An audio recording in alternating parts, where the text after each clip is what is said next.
Hello students, कैसे हैं आप? Welcome to our channel expert smart classes, जहां सफलता की चाबी आपके अपने हाथों में। तो भाई, मैं आज फिर से आया हूँ आपके सामने एक मेंस्ट्रुएशन जो है 2D चैप्टर, उसकी एक नई वीडियो के साथ। तो जैसे कि आपको पता है कि मार्केट में कोई नई वीडियो आ चुकी है, तो आप लोग का काम क्या है? सबसे पहले वीडियो को शेयर करना, और जो भी लोग चैनल पर नए हैं वो सबसे पहले इसका पहला पार्ट जरूर देख लें, ताकि आपको सेकंड वीडियो जो है ना इजीली समझ में आ सके। तो चलिएगा भाई, आज ज़्यादा देर वेस्ट ना करते हुए चलते हैं हमने पहले जो हमारा है कॉन्सेप्ट की तरफ चलते हैं। हम लोग आपको कॉन्सेप्ट के बारे में बताने वाले हैं थोड़ा सा। जैसे कि अगर मैं बात करूं स्क्वायर की, किसकी बात करूं मैं? स्क्वायर की, यानी कि वर्ग की।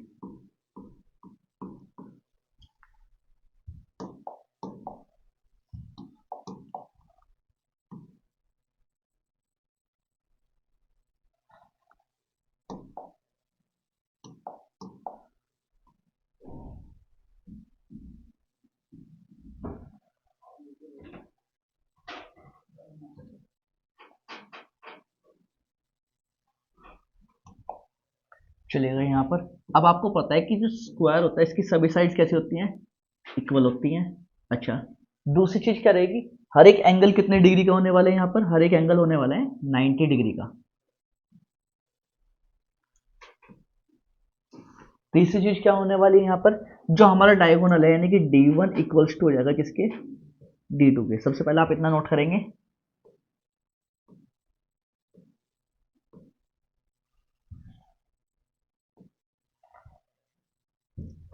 यहाँ पे लिखेंगे आप। सबसे पहले आप स्क्वायर के बारे में लिखना स्टार्ट करेंगे। All sides are equal. पहला पॉइंट क्या रहेगा हमारा? कि इसकी जो सभी भुजाएं होंगी वो कैसी होंगी? बराबर होंगी। चलिए, दूसरा पॉइंट क्या रहेगा? बोथ डायगोनल्स आर इक्वल, यानी कि दोनों के दोनों विकर्ण कैसे रहेंगे? बराबर रहने वाले हैं। यहाँ पर D1 इक्वल्स टू हो जाएगा D2 के। अगर मैं बात करूं यहाँ पर एरिया की, तो हमारा एरिया कैसे निकल कर आएगा?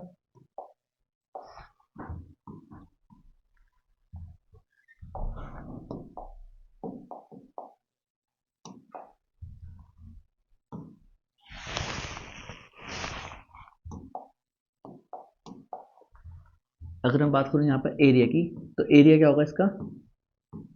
भुजा का स्क्वायर, यानी कि भुजा गुना भुजा क्या हो जाएगा? इसका एरिया हो जाएगा। ठीक है। अब इसका दूसरा तरीका क्या रहेगा? अगर मैं बात करूं यहाँ पर एरिया निकालने का दूसरा तरीका, half into D square. D यानी कि डायगोनल का वर्ग जो आप करेंगे, तो भी इससे क्या निकल जाएगा? आपका एरिया निकल जाएगा। अब बात करते हैं पेरीमीटर की।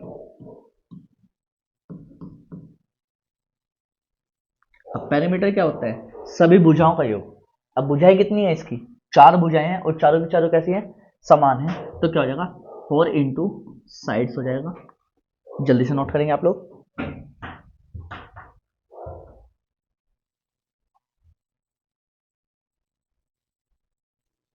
नेक्स्ट पॉइंट लिखेंगे, both diagonals bisect each other at 90 degree.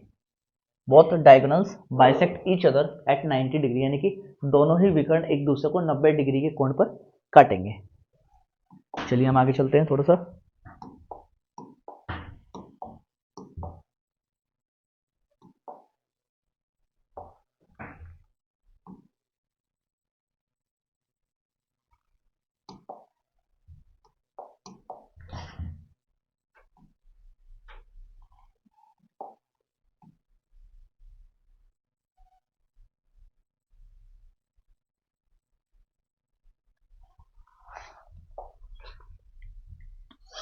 Heading डालेंगे अब रेक्टेंगल आप लोग।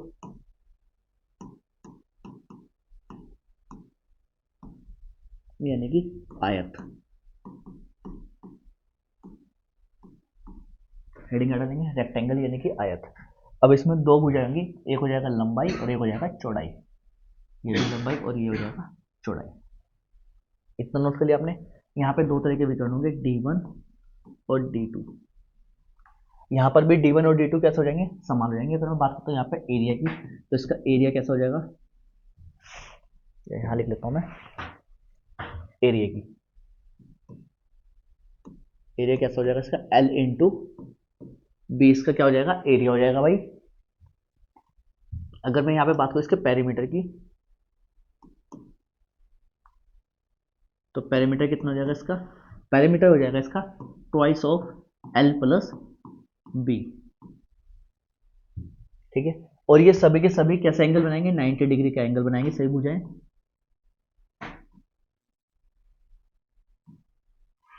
चलिए नेक्स्ट पॉइंट, इसका अगर बोलेगा चारों दीवारों का क्षेत्रफल, क्या, या फिर कमरे का क्षेत्रफल, या फिर चार दीवारों का क्षेत्रफल, एरिया ऑफ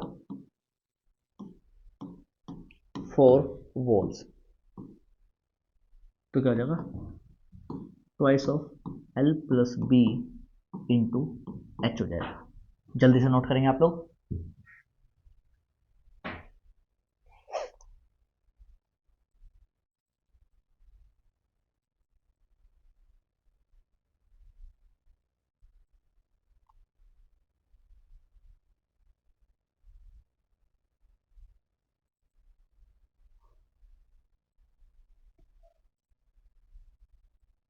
चलिए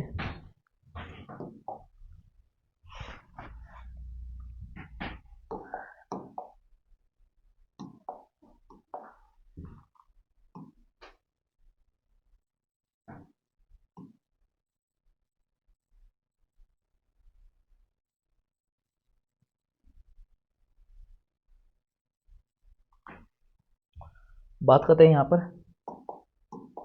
एरिया ऑफ 4 वॉल्स की, या फिर ऐसे लिख सकते हैं एरिया ऑफ पाथ। अब एरिया ऑफ पाथ जो है इसमें अलग अलग तरीके से बनने वाले हैं, आपको बताता हूँ। जैसे कि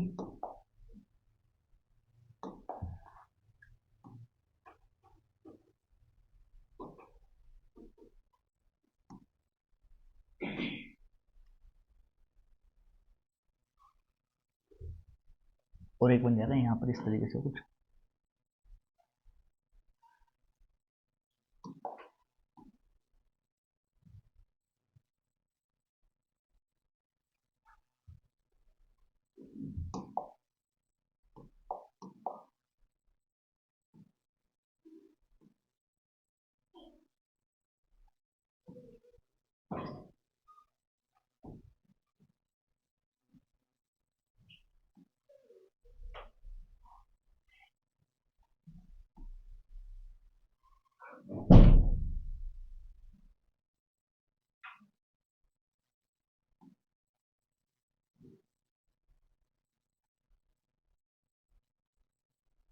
चलिए अब आप देखेंगे कि यहाँ पर जो है ना 3 तरीके से एरिया बनाया हुआ है मैंने, कि कैसे अगर बात करें ये एरिया कौन सा बन रहा है, जो कोई भी एक रेक्टेंगुलर या फिर स्क्वायर शेप प्लॉट है, ये एरिया बना है बाहर की साइड,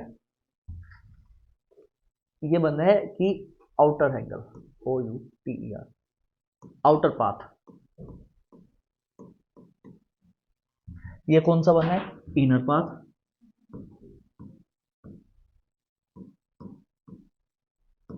और ये क्या बना है, पाथ के बीचों बीच कोई रास्ता बना दिया गया है। ठीक है, इतना समझ में आया आपको। चलिए अब अगर मैं बात करूं, अगर ये आउटर है तो मैंने इस तरीके से आपको शो कर दिया। ये हमने मान लिया जो चौड़ाई है ना, ये यहां से यहां तक की कितनी है, ये x है। ये जो एरो है इसका मतलब क्या है कि बाहर का पाथ है ये, और जब बाहर का पाथ दिया रहेगा तो इसका अगर हम एरिया निकालेंगे तो इसका एरिया कैसे निकालेंगे। अब दूसरी चीज है, ये बना लेंगे हम इनर की साइड, इनर साइड, ये भी x, ये भी x, ये भी इनर साइड, और ये भी इनर साइड बन जाएगा। और यहाँ से तक अगर हम देखते हैं तो यहाँ से तक की लेंथ बीच में जो डिफरेंस आएगा कितना आएगा, x का आएगा। जल्दी से नोट करेंगे आप लोग, फटाफट से नोट करें इतना।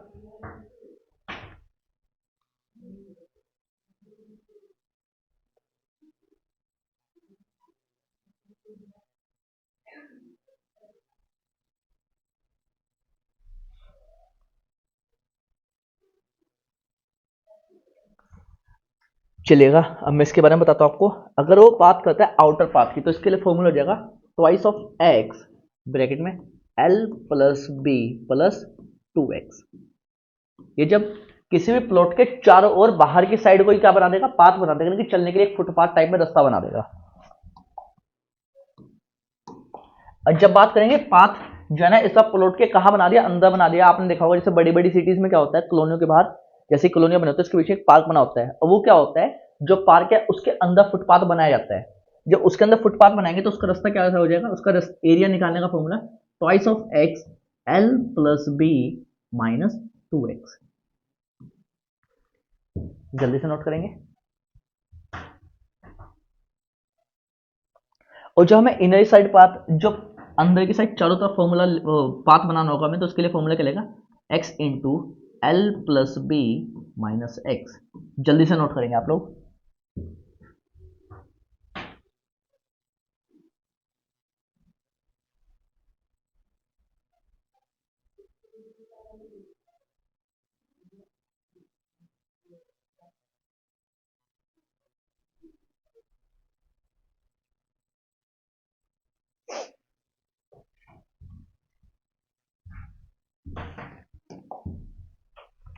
बात करते हैं हमारी अगली शेप की।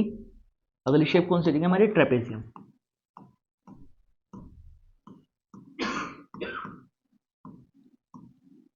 अगली शेप कौन सी होने वाली है हमारी, ट्रेपेजियम हमारी जो है अगली शेप होने वाली है भाई।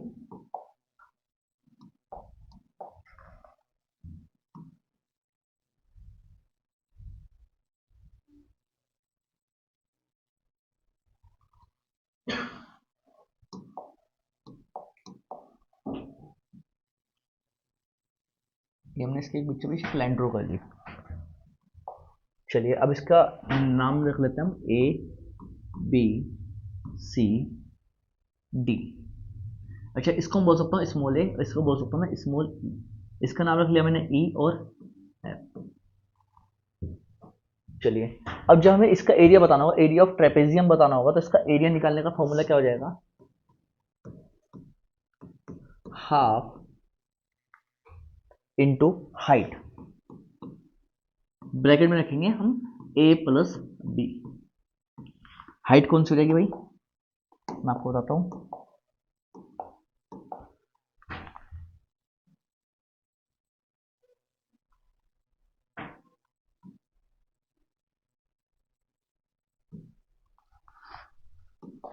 ये क्या हो जाएगा, ये हाइट हो जाएगी इसकी, और h जो है ना कुछ कंडीशंस में सेम भी रहेगी और कुछ कंडीशंस में अलग भी रहेगी।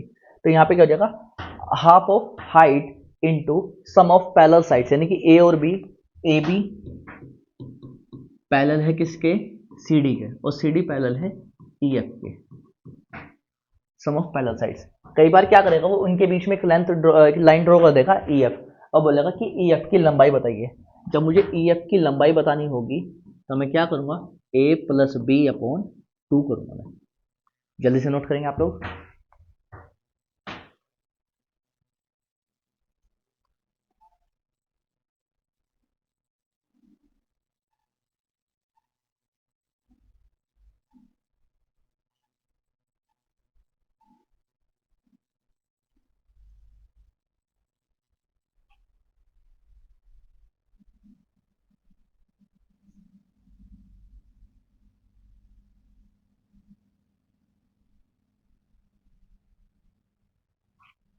चलिए आगे चलते हैं अपने रोम्बस पर।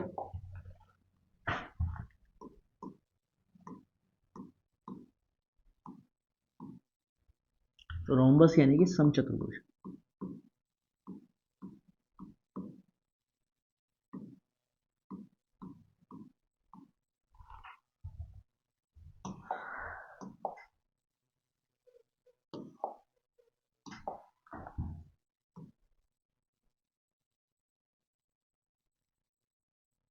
ये क्या हो जाएगा, आपका रोम्बस हो जाएगा।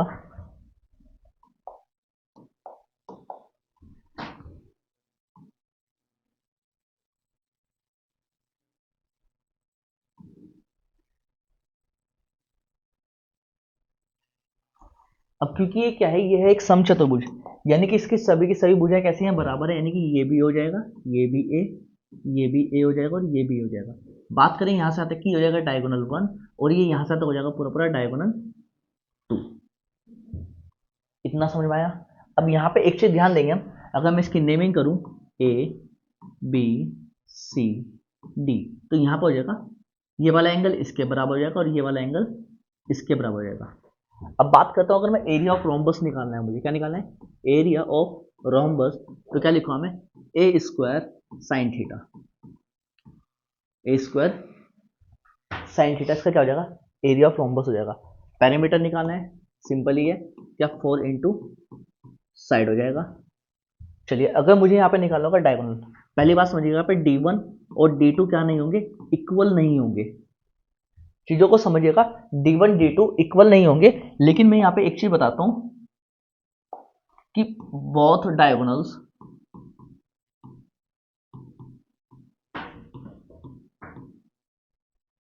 Bisect each other equally।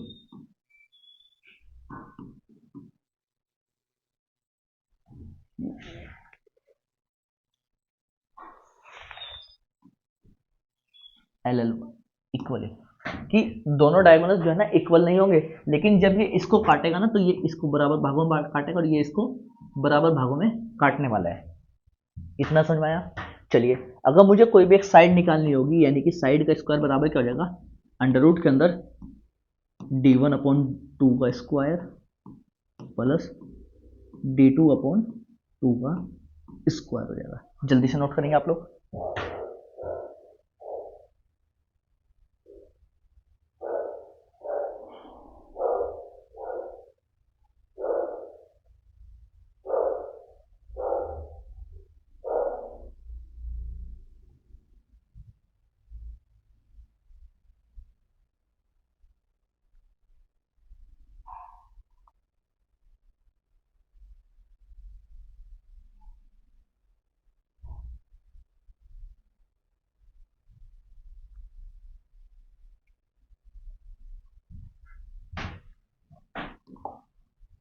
अब बात करते हैं हमारी अगली शेप की। तो अगली शेप हमारी क्या होने वाली है,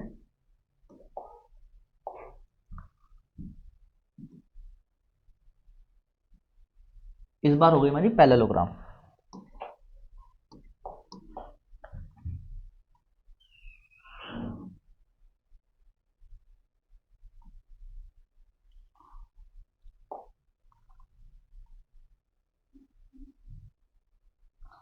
अब अगर बात करते हैं यहाँ पे पैरेललोग्राम की, तो दोनों चीजें अलग होने वाली है। हमने मान लिया ये लेंथ हो जाएगी और ये ब्रेथ हो जाएगी इसकी, ठीक है, और ये D1 और ये D2।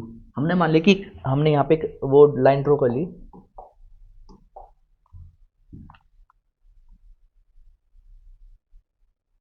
यहाँ से यहाँ तक की, ये क्या हो जाएगी भाई, ये इसकी हाइट हो जाएगी, ठीक है।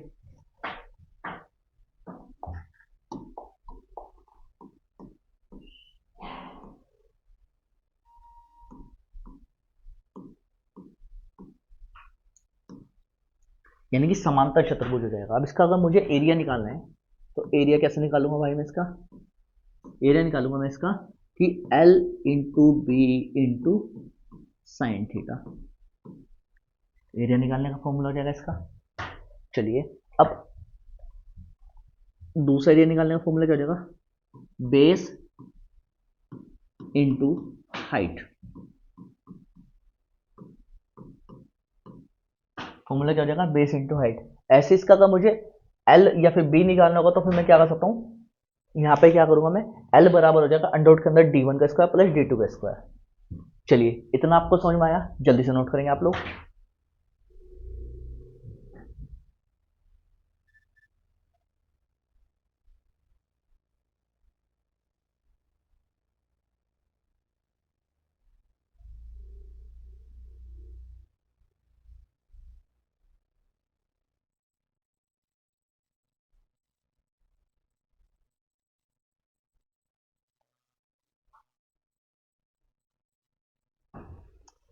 चलिए मैं कुछ पॉइंट्स और लिखवाने वाला हूं आपको, लिखेंगे साथ साथ फॉर्मूले वगैरह। Sum of interior angle of polygon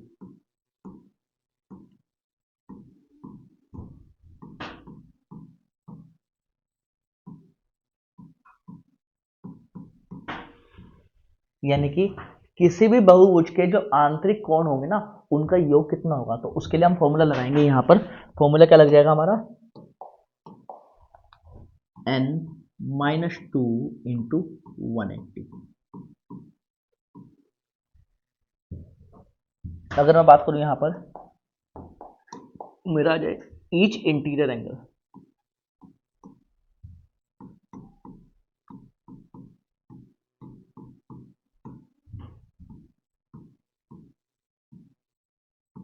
अगर मैं बात करूं यहाँ पे ईच इंटीरियर एंगल, मेरा ईच इंटीरियर एंगल कितना होने वाला है यहाँ पर, हो जाएगा n-2 इंटू 180 अपॉन n। इतना हो गया भाई। अगर मैं यहाँ बात करूं सम ऑफ एक्सटीरियर एंगल,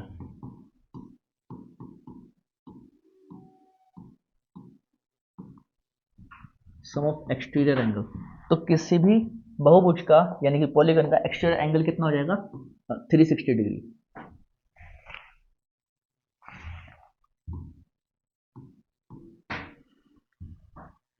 चलिए अगर मैं बात करता हूं यहाँ पे ईच एक्सटीरियर एंगल,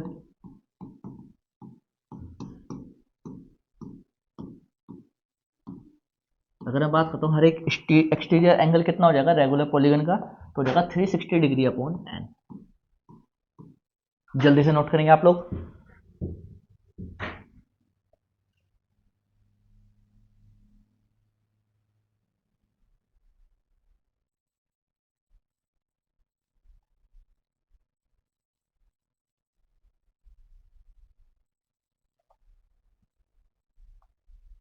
एक लास्ट पॉइंट और लिख लीजिए इसमें, अगर मैं लिखना चाहूँ नंबर ऑफ डायगोनल्स,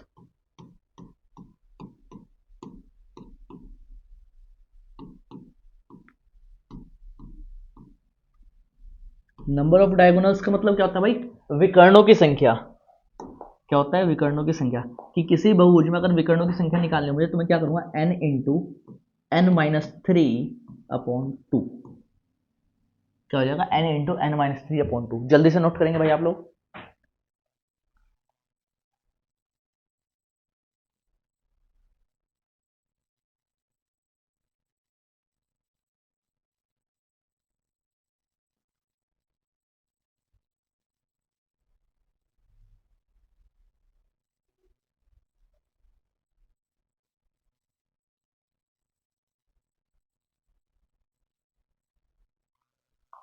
चलिए चलते भाई आज के हमने पहले क्वेश्चन की तरफ। और हमारा पहला क्वेश्चन क्या कह रहा है कि एक बरामदे में लंबाई और चौड़ाई का अनुपात कितना है, 3:1 है। उसकी परिमाप कितना है, 20 मीटर है, 40 मीटर है। चलिए अब पैरामीटर किसका, लंबाई ये दिया है आयत एक, आयत का परिमाप क्या होता है 2 गुना, इसका लिख सकते हैं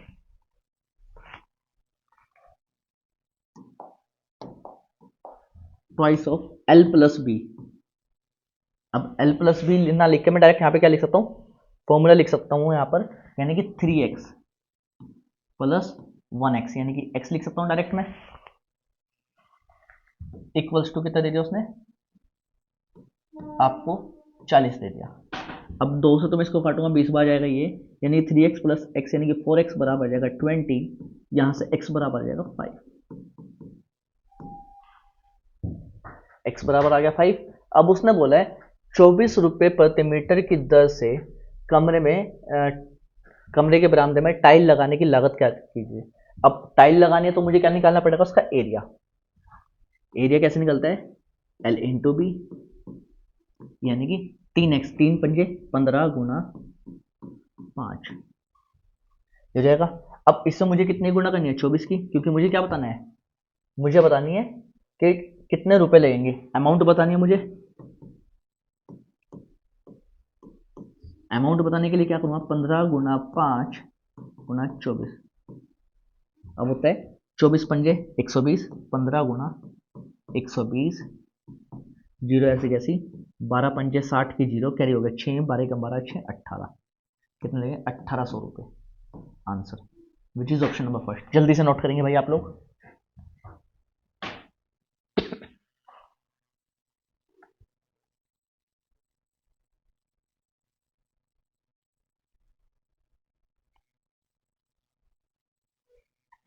चलते हैं हमारे अगले क्वेश्चन की तरफ। और हमारा अगला क्वेश्चन क्या कह रहा है कि एक चतुर्भुज में इसके विकर्ण की लंबाई 23 सेंटीमीटर है और इस विकर्ण पर अन्य दो शीर्षों से खींचे गए लंबों की लंबाई 17 और 7 सेंटीमीटर है। मैं समझ चुका हूँ क्वेश्चन। एक क्वेश्चन कुछ इस तरीके से कह रहा है कि कोई एक चतुर्भुज है, हमने एक चतुर्भुज ड्रॉ किया था, क्योंकि विकर्ण की लंबाई अलग अलग है तो ये रेक्टेंगल टाइप हो जाएगा।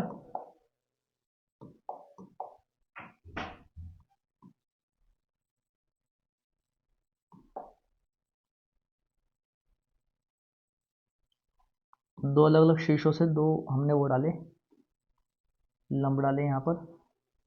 चलिए, अब इसने क्या कहा है, इसके एक विकर्ण की लंबाई तो है 23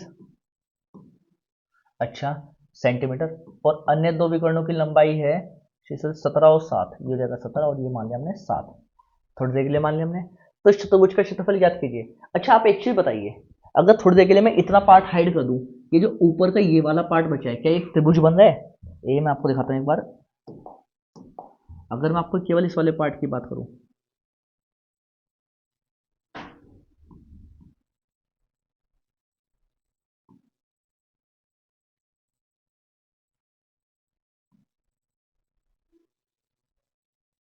क्या पूरा पूरा एक त्रिभुज लग रहा है? एक त्रिभुज ही हो गया और एक त्रिभुज ही हो गया। अगर मैं दोनों ही त्रिभुज को जोड़ दूं तो क्या इसका क्षेत्रफल निकल जाएगा पूरा पूरा आयत का? कैसे? हाफ बेस इंटू हाइट, यानी कि 23 गुणा 17 प्लस नीचे वाले त्रिभुज हाफ बेस 23 इंटू हाइट यानी कि 7। अब मैं इसमें से कॉमन लेता हूँ कुछ चीजें, हाफ और मैंने 23 जो है कॉमन ले लिया, 17 प्लस 7। अगर मैं गुणा करूंगा 1/2 इंटू 23 गुणा 17 और 7 कितना हो गया? ये हो गया 24। 12 बार ये कट गया 2 से, ठीक है।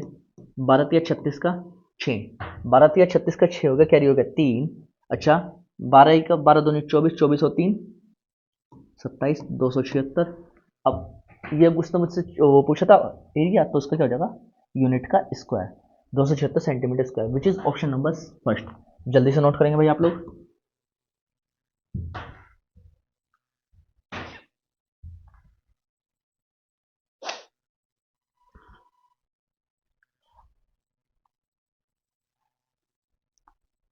चलते हैं हमारे अगले क्वेश्चन की तरफ। और हमारा अगला क्वेश्चन क्या कह रहा है भाई? हमारा अगला क्वेश्चन कह रहा है कि यदि एक वर्ग का परिमाप और क्षेत्रफल संख्यात्मक रूप से बराबर हो तो वर्ग की भुजा ज्ञात कीजिए।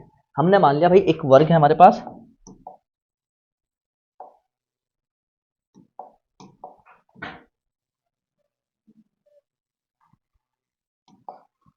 जिसकी भुजा क्या हो जाएगी ए। अगर मैं इसके परिमाप यानी कि पेरीमीटर की बात करूँ तो कितना हो जाएगा 4a, और अगर मैं इसका एरिया की बात करूँ तो क्या हो जाएगा ए स्क्वायर, ये हो जाएगा।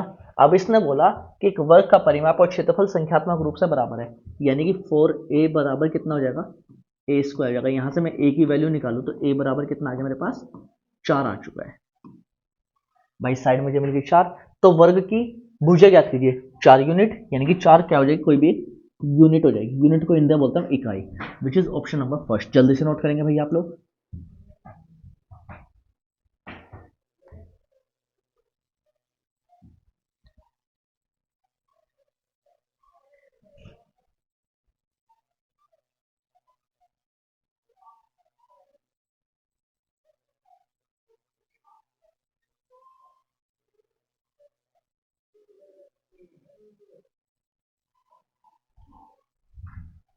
चलिए भाई, चलते अपने अगले क्वेश्चन की तरफ। और हमारा अगला क्वेश्चन क्या कह रहा है कि यदि दो वर्गों के क्षेत्रफल का अनुपात, यहां पे लिखूं अगर मैं कि दो वर्गों के क्षेत्रफल का अनुपात, द रेशियो ऑफ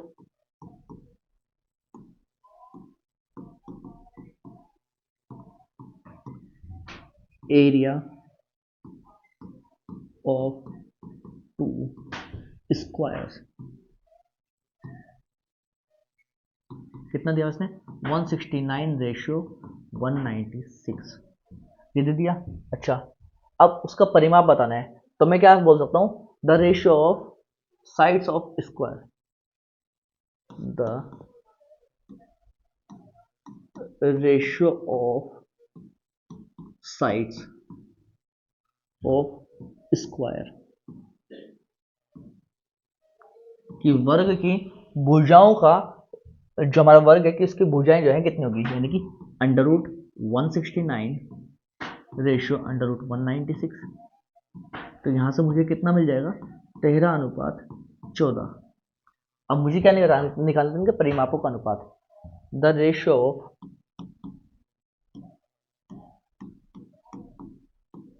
पेरीमीटर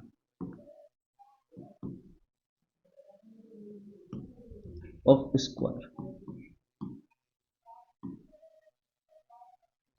अब अगर इसमें इसकी बात करूं तो क्या होता है, 4 into A1 ratio 4 into A2 ratio, 4 से 4 कटेगा, यानी कितना मिल जाएगा मुझे, A1 रेशियो A2, और A1 A2 कितना था, 13:14 answer, which is option number D. जल्दी से नोट करेंगे भाई आप लोग।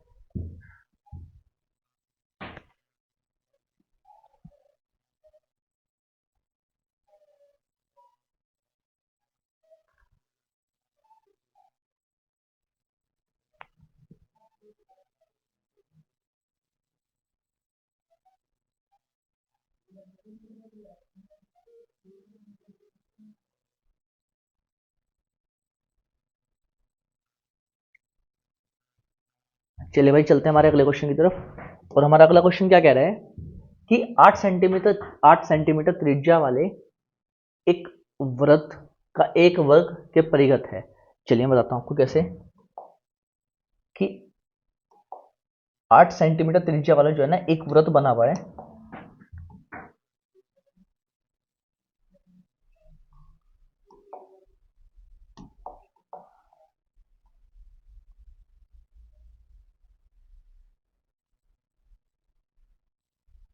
जो कि एक वर्ग के चारों तरफ बना हुआ है, ठीक है। अब बात करते हैं हम यहां पर कि कोई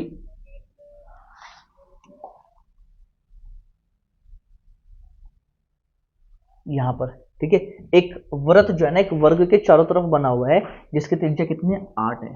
अगर त्रिज्या 8 है तो त्रिज्या यहां से यहां तक भी 8 ही होगी। मैं इसका नाम लिख देता हूं A B C और D। क्या आपको इतना समझ में आया? अच्छा, अब अगर मुझे यहां से यहां तक ये पता चल चुका है कि एक वर्ग है और ये दिया हुआ है, अब मुझे क्या बताना है, मुझे वर्ग की भुजा की लंबाई बतानी है। अगर मुझे वर्ग के भुजा की लंबाई बतानी है तो मैं एक काम और कर सकता हूं,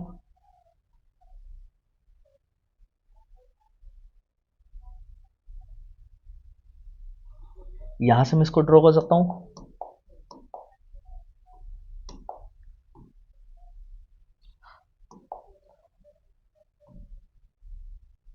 अगर ये 8 है तो ये भी 8 हो जाएगा और ये भी 8 हो जाएगा।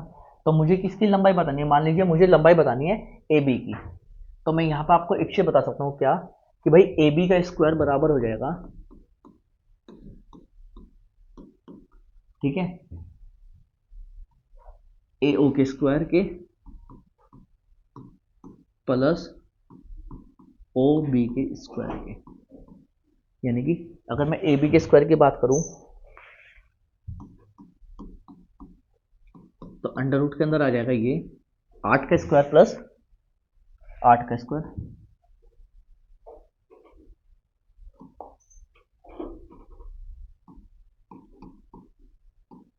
इतना हो जाएगा।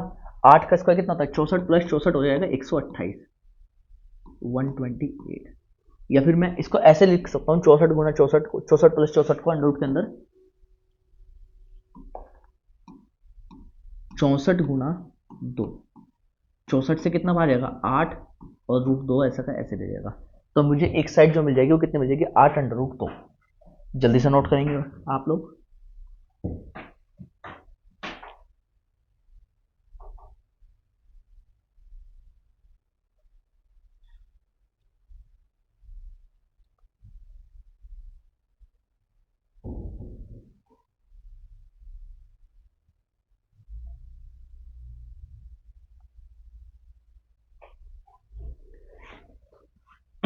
चलते हैं हमारे अगले क्वेश्चन की तरफ। और हमारा अगला क्वेश्चन क्या कह रहा है कि 16 मीटर लंबे और 12 मीटर एक चौड़े हॉल के फर्श को वर्गाकार टाइलों से पक्का किया जाना है। अगर सबसे पहले मुझे इसके लिए क्या निकालना पड़ेगा, एरिया 12 गुना 16। भाई किसी में भी अगर किसी भी जगह मुझे टाइलें लगानी है तो मुझे सबसे पहले वहां का एरिया पता होना चाहिए। और मैंने आपको हमेशा बोला है, स्टार्टिंग से मैं आपको बोलता आ रहा हूँ कि जब हमें डिवाइड करना होता है ना तो हम कभी गुणा नहीं करते, क्योंकि जो गुणा करेंगे हम जो वैल्यू को बड़ा करेंगे फिर हमें उसको कट करने में उतना ज़्यादा टाइम लगने वाला है, इसलिए हम मल्टीप्लाई बाद में करेंगे, पहले हम डिवाइड करेंगे। यदि न्यूनतम संख्या में टाइलों का उपयोग किया ना, यानी कि हम किस साइज की टाइलों का यूज करें कि टाइलें जो है ना कम से कम लगे। अब मुझे क्या करना पड़ेगा, यहाँ पे जो मुझे नंबर दिया है ना 12 और 16, मैं इसका निकालूंगा एलसीएम। और 12 और 16 का एलसीएम कितना होता है आप सभी को पता है, 4। तो मैं क्या करूंगा, अब टाइल की जो लंबाई और चौड़ाई हो जाएगी वो कितनी हो जाएगी, 4 गुना 4। 8 का इसको 4 तिया 12, 4 चौक 16, तो 4 तिया 12 इसका आंसर हो जाएगा, यानी कि नंबर ऑफ टाइल्स। ठीक है, प्रत्येक वर्गाकार टाइल की लंबाई क्या है। ठीक है, अब उसने पूछा है प्रत्येक वर्गाकार टाइल की लंबाई क्या है। अगर वो पूछता है what is the length of each square, ये हो जाएगा 4। उसने क्या पूछा, प्रत्येक वर्गाकार टाइल की लंबाई क्या है। लंबाई अगर पूछेगा तो क्या हो जाएगा, 4 हो जाएगा उसकी लंबाई। और अगर पूछता है नंबर ऑफ टाइल्स, यहां पर डालता हूं मैं, अगर वो पूछता आपसे नंबर ऑफ टाइल्स तो कितना हो जाएगा, 4 या 12। और अगर पूछता है लेंथ ऑफ ईच टाइल,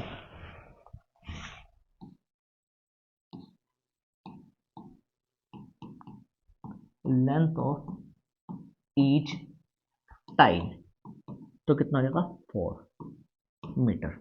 जल्दी से नोट करेंगे भाई आप लोग।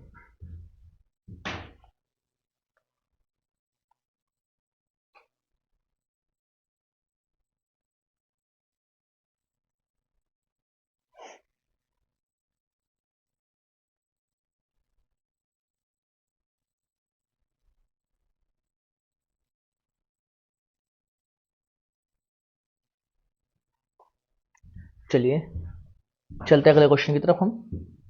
हमारा अगला क्वेश्चन क्या कह रहा है कि 85 रुपए प्रति मीटर की दर से 1125 मीटर क्षेत्रफल वाले एक वर्गाकार भूखंड पर बाढ़ लगाने की लागत ज्ञात कीजिए। ठीक है, find the cost of fencing. बाढ़ लगाना मतलब फेंसिंग, हिंदी मीडियम वाले बाढ़ लगाना कुछ और ही समझ ले भाई, वो बाढ़ होता है, ये बाढ़ है। बाढ़ मतलब बाउंड्री करना, फेंसिंग करना। ठीक है, अब क्या करना है, इसने एक एरिया दिया है क्या, स्क्वायर वाला, यानी कि वर्ग का क्षेत्रफल कितना होता है, भुजा का स्क्वायर बराबर कितना, 11025। अब जिसने मुझसे पढ़ा था वो देखते ही बता सकते हैं कितने का स्क्वायर है, 105 का स्क्वायर है। कैसे पता चला भाई, 5 का स्क्वायर 25, 10 से अगला नंबर 11, 11 धाम 110। याद आया कितने का स्क्वायर है ये, 105 का स्क्वायर है ये। तो ए बराबर यहाँ पे कितना आ जाएगा, 105 आ जाएगा। अच्छा, अब आप एक चीज बताइए, जो हम फेंसिंग करते हैं, बाउंड्री लगाते हैं, वो किसके तरफ लगाते हैं, उसके परिमाप के चारों तरफ। पहले मुझे क्या निकालना पड़ेगा, इसका परिमाप, यानी कि पेरीमीटर, 4 गुना भुजा,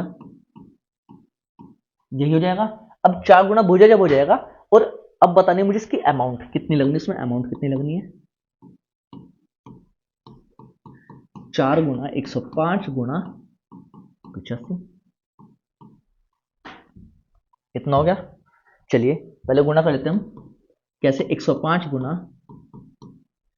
4 पंजे 20 की 0 कैरी हो गया 2, और जी 8 चौक 32 और 2 34, इतना हो गया ये। चलिए अब मैं अगर यहाँ पे गुना करता हूँ 0, ठीक है, अब 34 पंजे कितना होता है, 170, 170 की हो जाएगी 0। अब 170 का आ जाएगा 70, कैरी कितना हो गया 1, 34 से कम 34 और 1 35, तो कितना हो जाएगा 35,700 रुपये, विच इज ऑप्शन नंबर डी। जल्दी से नोट करेंगे आप लोग भाई।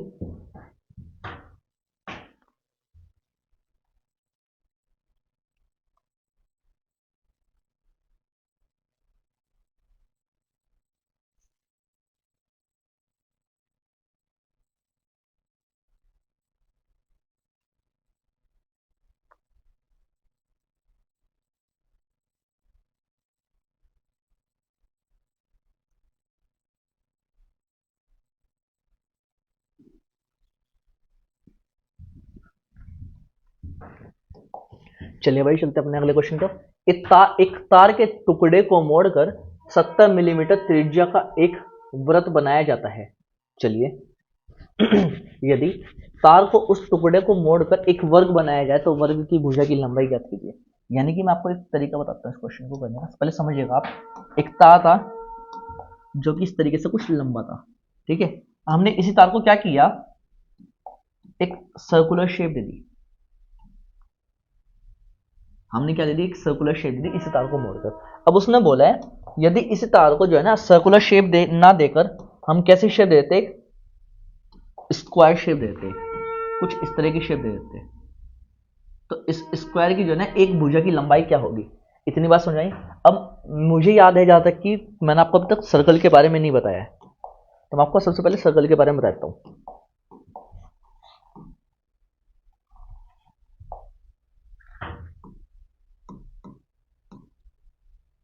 यानी कि वृत्त, वृत्त के बारे में अगर मैं बताऊं तो इसका एरिया कैसे निकलता है, 2πr। पेरीमीटर कैसे निकलता है इसका, कितना हो जाएगा, सॉरी एरिया हो जाएगा πr², और πr², और एरिया हो जाएगा इसका 2πr। इतनी बात समझ में आई। अब यहां पे ध्यान देंगे आप लोग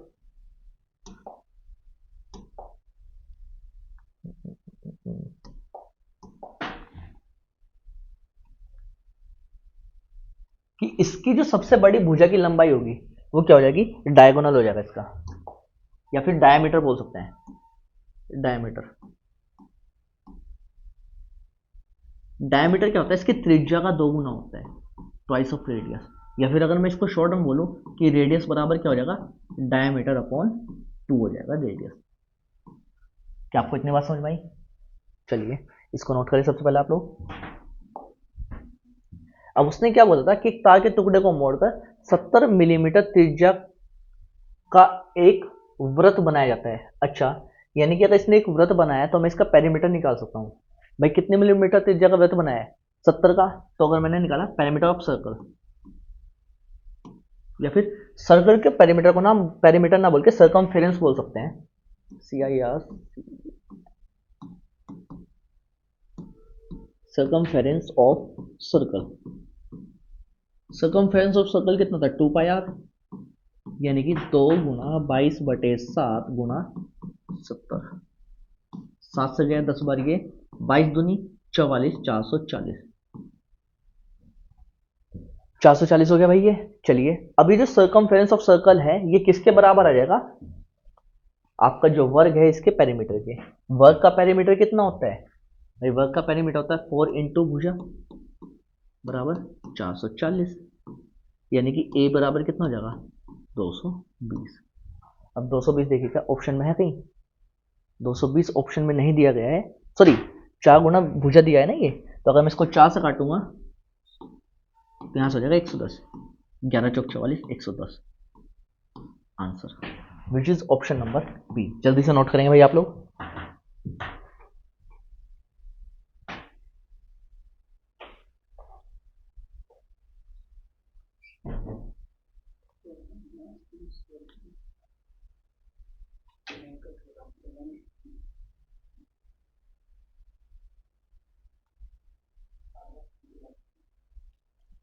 चलते हैं अपने अगले क्वेश्चन की तरफ, और हमारा अगला क्वेश्चन क्या कह रहा है कि एक वर्गाकार मैदान के विकर्ण में एक बाड़ बनाई जाती है। बाड़ यानी कि वही फिर से क्या बनाया हमने, एक वहां पर उसको बाउंड्री ड्रॉ की है हमने, फेंसिंग की है। यदि वर्गाकार मैदान का क्षेत्रफल 2 मीटर है, 2 किलोमीटर है। अब ध्यान देंगे यहाँ पे वर्ग का क्षेत्रफल यानी कि a² बराबर उसने दे दिया 2 किलोमीटर, तो a बराबर कितना हो जाएगा, √2 किलोमीटर। इतना हो गया। अब उसने क्या बोला है, यदि वर्गाकार मैदान के क्षेत्रफल 2 किलोमीटर है तो बाढ़ की लंबाई ज्ञात कीजिए। अब बाढ़ की लंबाई कितनी थी भाई, उसने बोला है कि एक विकर्ण पर बनाया गया है। विकर्ण कितना होता है, अब मैंने आपको बताया था कि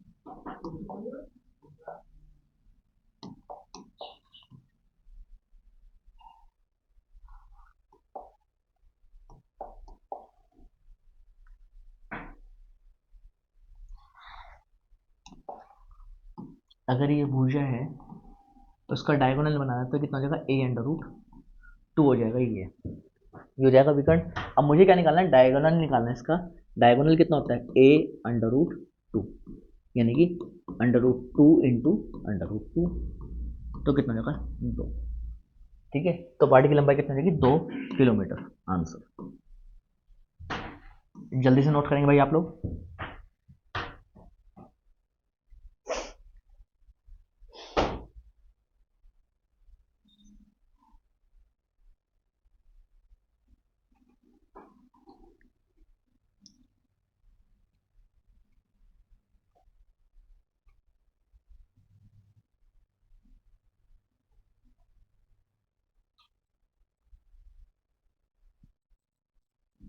चलिए भाई चलते हैं हमारे अगले क्वेश्चन की तरफ। उसने बोला है कि कांच के एक वर्गाकार टुकड़े का कुल क्षेत्रफल 1156 सेंटीमीटर स्क्वायर है, जिसे एक मेज पर रखा गया। चलिए, मेज और कांच के टुकड़े के बीच कोनों की जो चौड़ाई है वो 9 सेंटीमीटर है, तो मेज की लंबाई ज्ञात करें। चलिए, अब इसने बोला है कि एक वर्गाकार है, ठीक है, यानी कि ए स्क्वायर, जिसकी वैल्यू कितनी दी थी उसने, 1156। तो यहाँ से सबसे पहले मुझे क्या निकालना है, ए निकालना पड़ेगा। अब ए निकालने के लिए अगर मैं यहाँ पे बात करूँ तो 6 दो दो के पेयर बना लेता हूँ, क्योंकि मुझे क्या निकालना है, रूट निकालना है। अब आपको निकालने के लिए, इसके रूट निकालने के लिए बहुत सारे तरीके आपके पास हैं। तो आप क्या कर सकते हैं, अप्रोक्सीमेशन मेथड का यूज कर सकते हैं। भाई इधर देखो ना, 4 चौक 16 या फिर 6 छम 36, इतना हो गया। लेकिन अब यहाँ पे बात करते हैं 11 किसके स्क्वायर के पास है, 3 के, यानी कि या तो 34 का होगा या फिर ये 36 का होगा। मैंने आपको बताया हमेशा 35 ले लो आप, 5 का 25 और 3 चौक 12।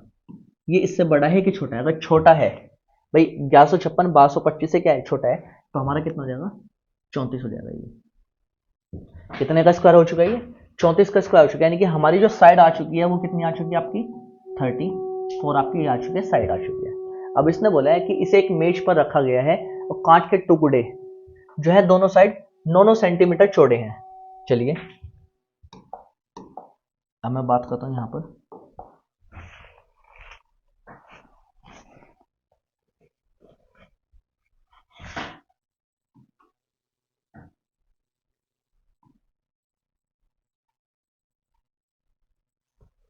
अब इसने क्या बोला है कि यहां से यहां तक की जो इसकी जो साइड है ना, वो कितनी है, 34। लेकिन उससे आगे की साइड 9 सेंटीमीटर यहां से ज्यादा है, और जी 9 ही सेंटीमीटर यहां से ज्यादा है। टोटल कितनी रहेगी, 34। अगर मैं बात करता हूँ बाहर वाली साइड की, तो 34 प्लस 9 9 18, जोड़ो इसको, 8 और 4 12 का 2, कैरी 1 3 और 1 4 और 1 5, यानी कितना हो जाएगा 52 centimetre. Answer which is option number A. जल्दी से नोट करेंगे आप लोग।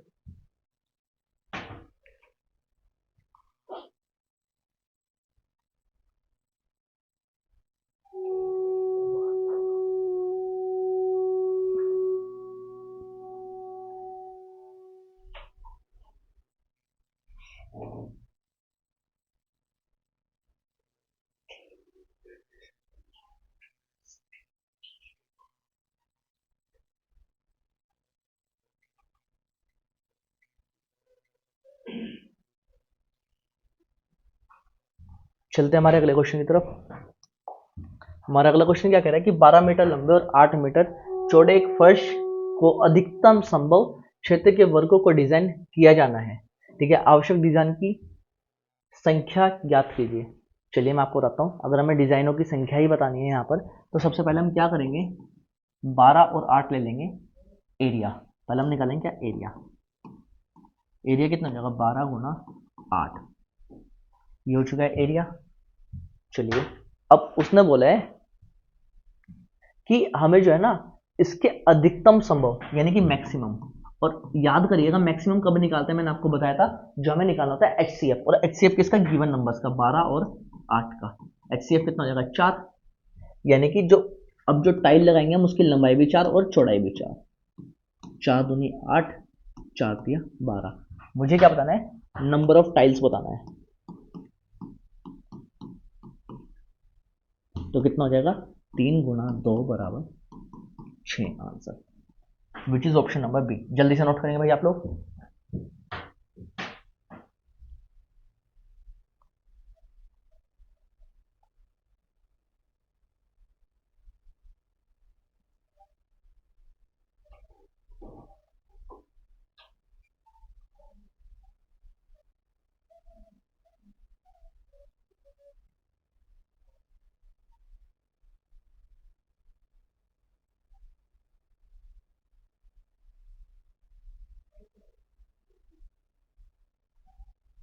चलते हैं हमारे अगले क्वेश्चन की तरफ। और हमारा अगला क्वेश्चन क्या कह रहा है भाई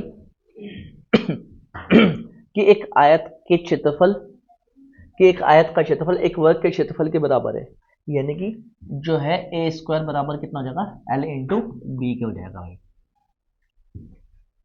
जिसका विकर्ण 4√6 सेंटीमीटर है। अच्छा, यदि आयत की लंबाई और चौड़ाई का अनुपात कितना दिया उसने, आयत की लंबाई और चौड़ाई का अनुपात दे दिया उसने हमें।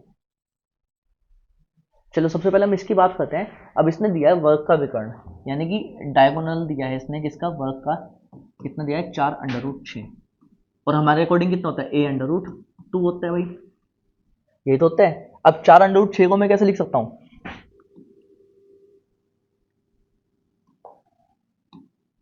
a√2 बराबर 4√3 गुना √2, √2 से √2 कट गया, तो a बराबर कितना आ गया, 4√3 आ गया। अब उसने बोला है कि इसकी लंबा इसका एरिया बराबर है, यानी कि ए स्क्वायर अगर मैं निकालूंगा तो यहाँ भी 4√3 से गुना करूंगा, 4 चौक 16 गुना 3, 16 तिया 48, यानी कि ये आ चुका है मेरे पास कितना, 48, और लंबाई और चौड़ाई कितनी दी हुई है, 4:3, यानी कि 4x गुना 3 है, 4 तिया होता है 12, 12 चौक होता है 48, x बराबर हो जाएगा, एक्स स्क्वायर बराबर 4, तो x बराबर आ जाएगा अपने पास 2। तो आयत का परिमाप बताना है मुझे। आयत का परिमाप यानी कि twice of l plus B, 2 गुना लंबाई, लंबाई कितनी, 4x, 4 दूनी 8, प्लस चौड़ाई, चौड़ाई थी 3x, 3 दूनी 6, 8 हो 6 14, 2 गुना 14, 14 दूनी 28 सेंटीमीटर आंसर। जल्दी से नोट करेंगे ऑप्शन नंबर सी।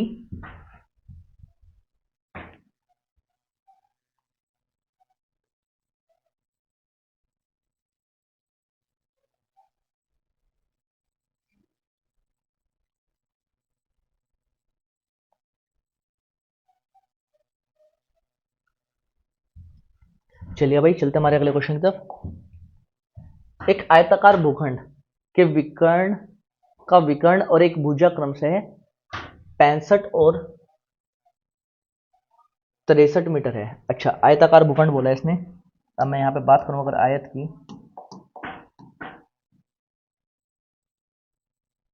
चलिए अब इसने बोला है कि एक भुजा क्रमशः 65 और 63 है। अब आपको पता है यहाँ पर जो डायगोनल होगा वो सबसे बड़ी भुजा हो जाएगी, तो डायगोनल हमने मान लिया 65 और ये मान लिया हमने 63।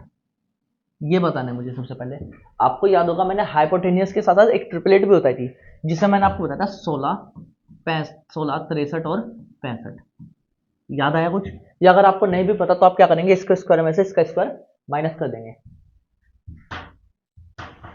तो क्या हो जाएगा कि अगर मैं इसका नेमिंग कर दूं ए बी सी डी, तो हो जाएगा ए डी बराबर हो जाएगा अंडर रूट के अंदर 65 का स्क्वायर माइनस 63 का स्क्वायर।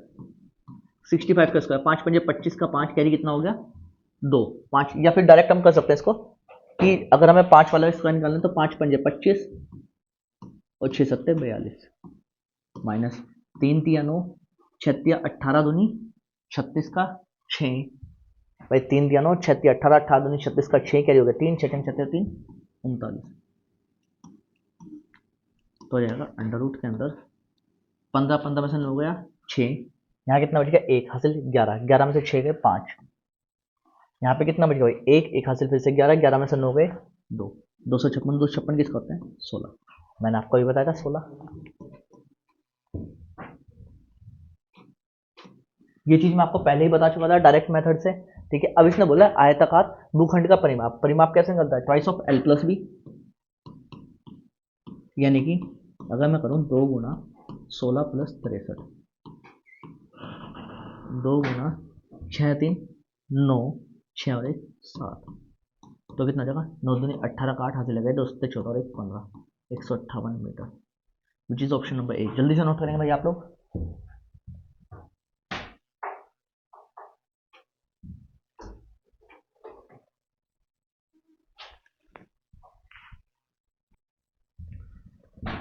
तो भाई उम्मीद करता हूँ कि जितना मैंने आपको कॉन्सेप्ट बताए हैं उनसे रिलेटेड आपको साथ में क्वेश्चन भी करवाए हैं आपको, और सभी के सभी क्वेश्चंस आपको इजीली समझ में आए होंगे। अगर आपका इनसे रिलेटेड कोई भी डाउट बनता है तो आप नीचे कमेंट बॉक्स में अपना क्वेश्चन पिन करके हमें भेज सकते हैं, ताकि मैं आने वाली वीडियो में उसका सोल्यूशन प्रोवाइड करवा सकूँ।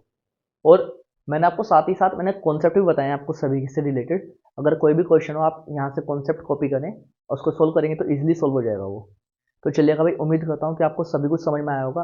आपको कंटेंट अच्छा लगा है, वीडियो अच्छी लगी है, पढ़ाने का तरीका अच्छा लगा है, तो वीडियो को लाइक करें, शेयर करें, चैनल को ज़्यादा से ज़्यादा सब्सक्राइब करें। Thank you.